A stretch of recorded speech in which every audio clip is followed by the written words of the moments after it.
vamos falar de outro tipo de guerra. Vamos falar da guerra das igrejas contra a imoralidade do homossexual. Isso é muito importante. Não é? É muito importante. Porque é a pauta principal, uma das principais. Não, hoje é a principal. É a principal. Hoje é a principal.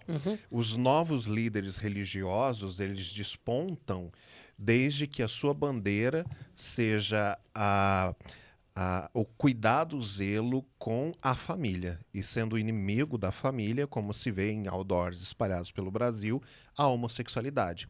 Porque o homossexual quer roubar suas criancinhas.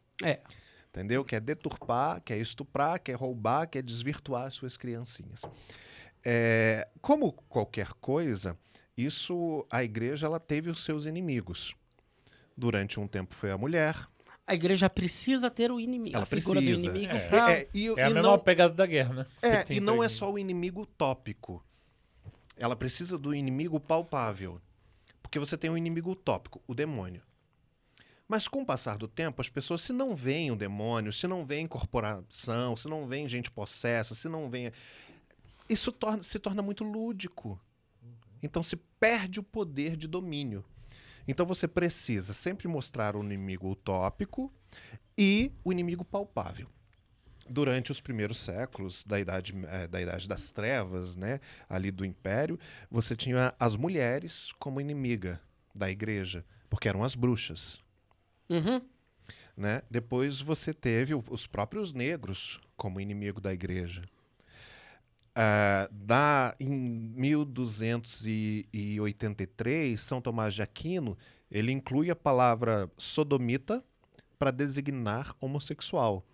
Vindo lá de Sodoma e Gomorra, e Sodoma e Gomorra, um território ali, eram 2 cidades, né? Sodoma e Gomorra. Isso. Que foi destruído e não foi pela imoralidade do sexo, não é? Não tem nada a ver. Foi por outras questões, mas se você fala para qualquer crente hoje sobre Sodoma e Gomorra, ele vai relacionar a imoralidade sexual.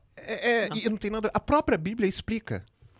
A própria Bíblia, nos profetas, falam: assim como Sodoma e a sua vizinha Gomorra foram destruídas por causa da soberba do seu coração.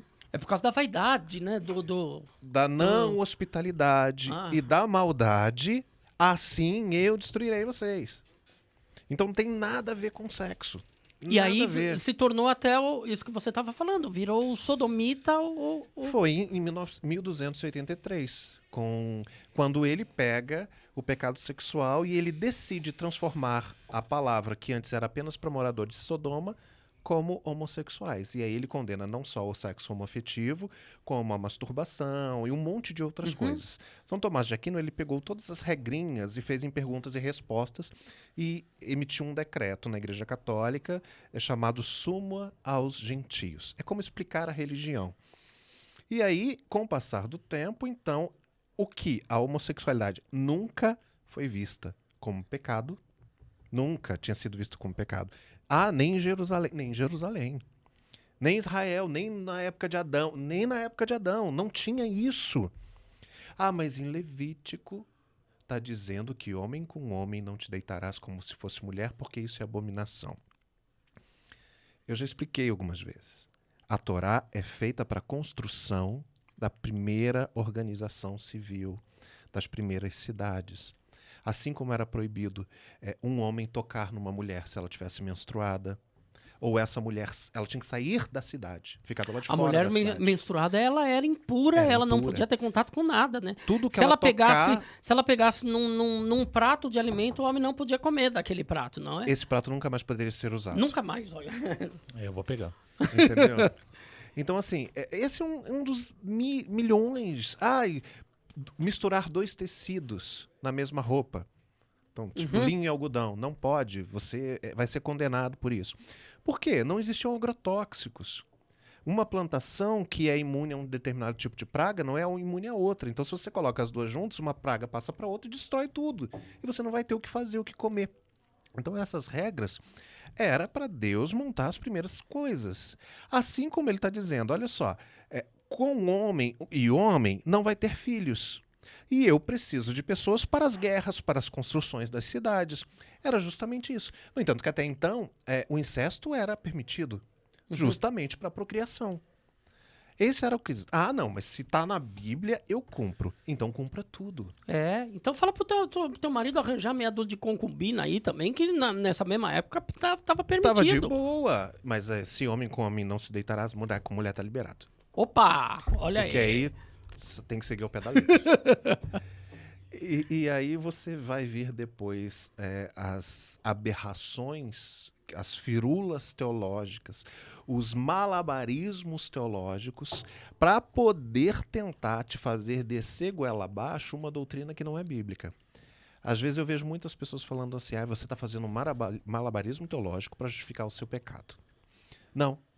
Eu tô só pegando o texto ali, ó, branquinho, pretinho, escrito, e te entregando. Quem fez um malabarismo teológico para me condenar foi você. Entendeu? Mas lá em Coríntio, Paulo diz que sodomitas e afeminados, nossa, essa palavra é demais, não herdarão o reino dos céus. Primeiro que a palavra afeminado, acho que é uma palavra recente, como a palavra homossexual, que as novas versões estão assim, homossexuais passivos e ativos. Já tá até... Já tá assim. Já. Então assim, imagina, né? O crente já tá sabendo até o que é ser passivo e o que é ser ativo. A sexualidade realmente importa muito, né? E aí, só que quando você vai para o texto original, a palavra homossexual, que tem menos de 200 anos, então ela nem poderia estar na Bíblia, mas quando você vai para o texto original, que você vê malakoi e arsenokoites, são palavras que não tem nada a ver com sexo. Malakoi é uma palavra, regras da hermenêutica, que é uma regra da cadeira de advocacia. O texto explica o próprio texto. O livro explica o próprio livro. O contexto explica o texto. E aquela coisa, né, Felipe? O quanto que também isso não foi alterado, né? Até nas próprias traduções, na própria versão que Constantino fez também, né? Tem um livro chamado Químio. Já deve ter em português. Na minha época de seminário, estava em latim, mano. Era complicado. Que ele falava sobre as alterações da baixa e da alta crítica, que é estudar justamente a corrente da linguagem, como ela mudava em determinado parágrafo. Tá? Mas aí você vê, malakoi é uma palavra que é usada várias vezes na Bíblia, no grego. Em nenhum momento ela está falando sobre ser homossexual. Ela está falando sobre ser covarde, em alguns momentos. Fulano é macio, ou seja, ele não foi à guerra, ele é macio, ele é covarde. Ou se referindo a alguns nobres dizendo que eles gastavam demais para amaciar as suas roupas, porque era muito duro. O processo para transformar as roupas mais maleáveis é o processo de malakoi. Então, avareza. Eles gastavam demais consigo em vez de ajudar o próximo, com coisas desnecessárias. E a palavra que é traduzida na Bíblia hoje como homossexual ativo é arsenokoite. E arsenokoite ou arsenokoité não existe na Bíblia, em nenhum outro momento. Aí você fala, então vamos estudar na língua grega. Não existe na língua grega. Nunca em nenhum outro livro, bíblico ou não bíblico, dos filósofos gregos, essa palavra existe. E de onde surgiu essa palavra? Essa palavra foi inventada por Paulo. Ou era uma palavra comum na época de Paulo, mas ela nunca foi usada em nenhuma literatura do vocabulário grego antes.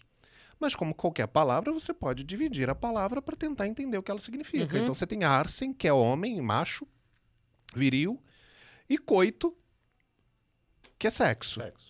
Só que os dois estão no plural. Então seria homem que faz muito sexo.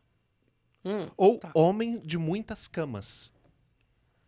Ou seja, que não, prostituto não ou precisa pervertido.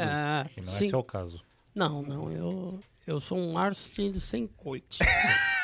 Arsen coito. Arsen coite.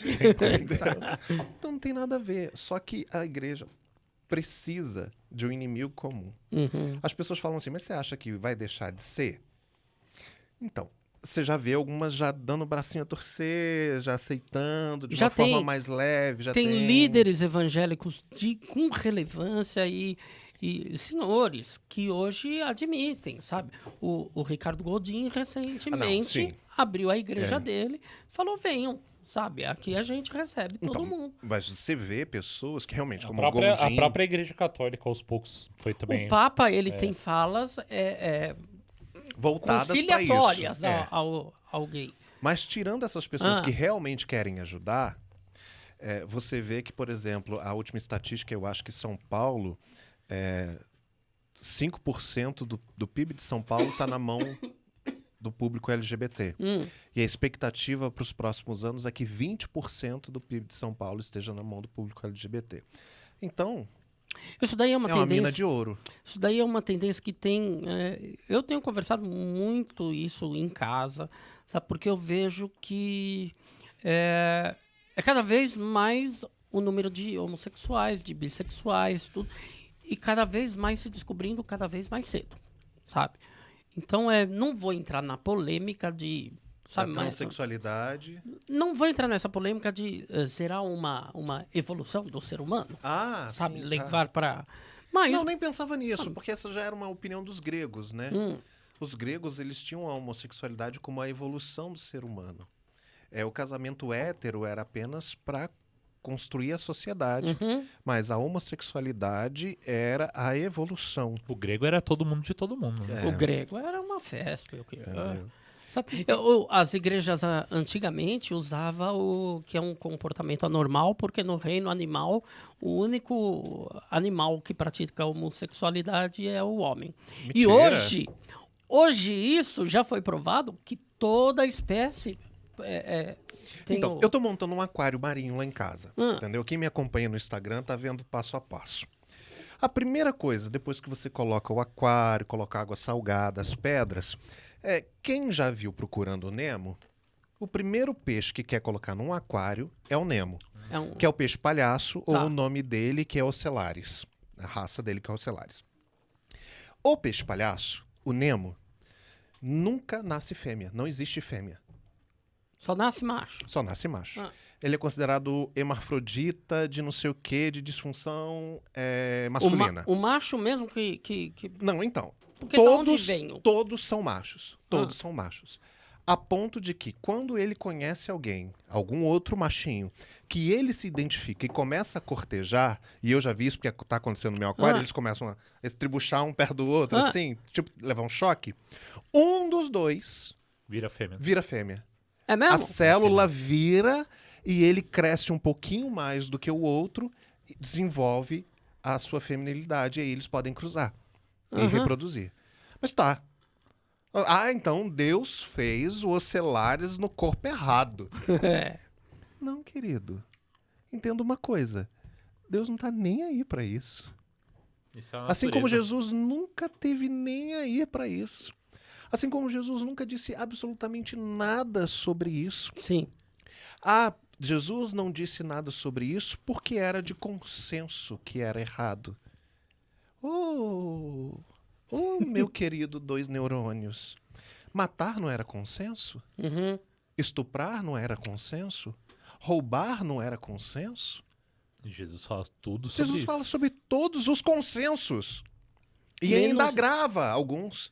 Você acha que trair é só ir lá deitar? Se você está cobiçando, você está traindo. Ele agrava alguns consensos.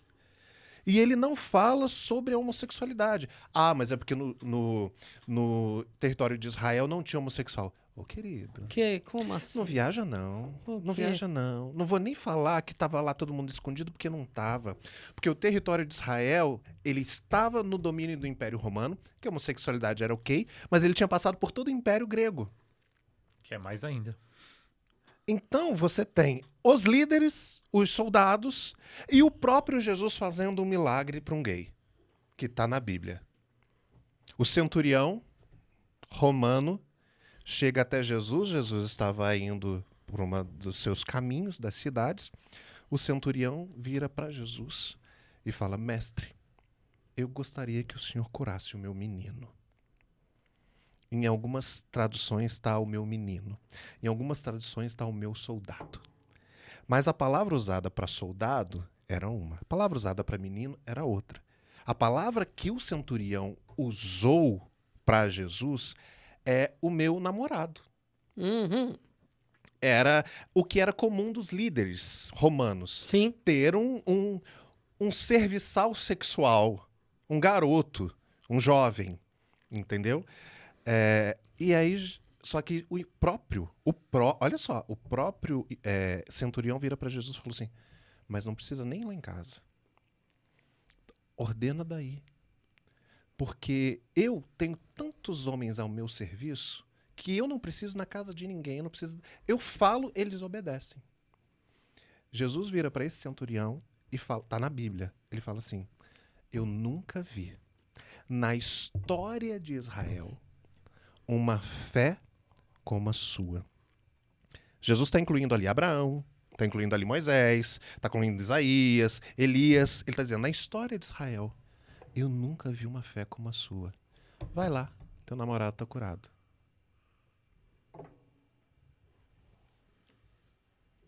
Ah, não tá na Bíblia. Tá na Bíblia. Tá na Bíblia. DVD? Fala, Marcão.